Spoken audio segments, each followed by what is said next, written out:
kita take a step back ya.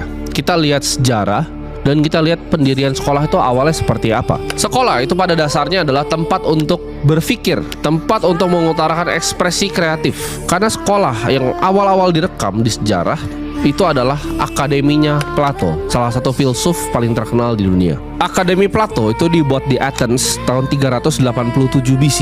Fungsinya apa? Untuk para upper classmen ya. Terrecord juga ada beberapa wanita di dalam kelasnya Plato, ada 2. Jadi pada waktu itu adalah tempat untuk bebas berekspresi ya. Saling nggak ada grading seperti sekarang, tidak ada standarisasi, hanya bebas untuk berpikir bareng-bareng para scholars ini pada zaman dulu. Sebagai tempat saling tukar pikiran antara para murid dan para guru. Sekarang pertanyaannya, dari mana ini semua berubah ya?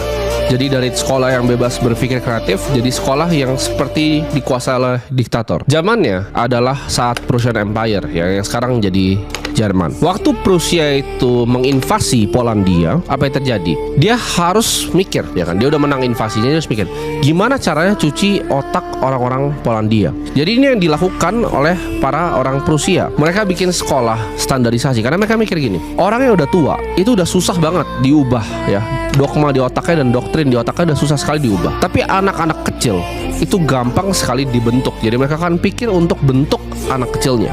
Lalu Prussian Empire ini buatlah sekolah standar pertama di dunia. Sekolah ini diciptakan sedemikian rupa ya, sekolah ini sangat otoritarian. Jadi kalian harus nurut sekali dengan kekuasaan. Sistem ini dibuat oleh Frederick the Great ya, monark dari Prusia tahun 1740. Sistem sekolah ini sama sekali nggak nuntut anak untuk berpikir secara intelektual, tapi hanya nurut ke authority. Jadi mereka benar-benar ketemu formatnya itu tahun 1763 ketika Frederick the Great itu ketemu sama Julius Hegler. Mereka akhirnya bergabung untuk bikin sistem sekolah ini.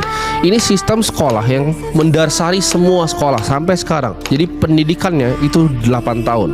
Ya, mandatory, wajib 8 tahun. Itu karena kerjasama mereka berdua ya, jadi ada 8 tahun ini. Nah dari 8 tahun ini itu mulai untuk ada jamnya ya. Jadi jam masuknya ada jam masuknya, ada jam pulangnya. Ada jam masuknya, ada upacara, ada jam pulangnya. Di sini nggak diajarin ya matematika dasar, kalkulus dasar itu sama sekali tidak diajari. Yang diajari hanya membaca, ya, menulis, menyanyi, dan waktu itu belajar tentang agama. Jadi ini 4 yang diajarkan oleh sistem Prusia pada zaman itu.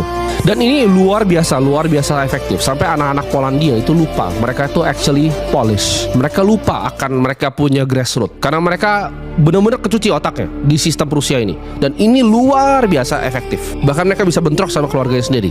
Ini menjadi para petani dan para pekerja yang sangat loyal ke otoritinya Prussian Empire. Nah, pada zaman itu kalau lu mesti belajar matematika, lu pengen belajar matematika atau kalkulus,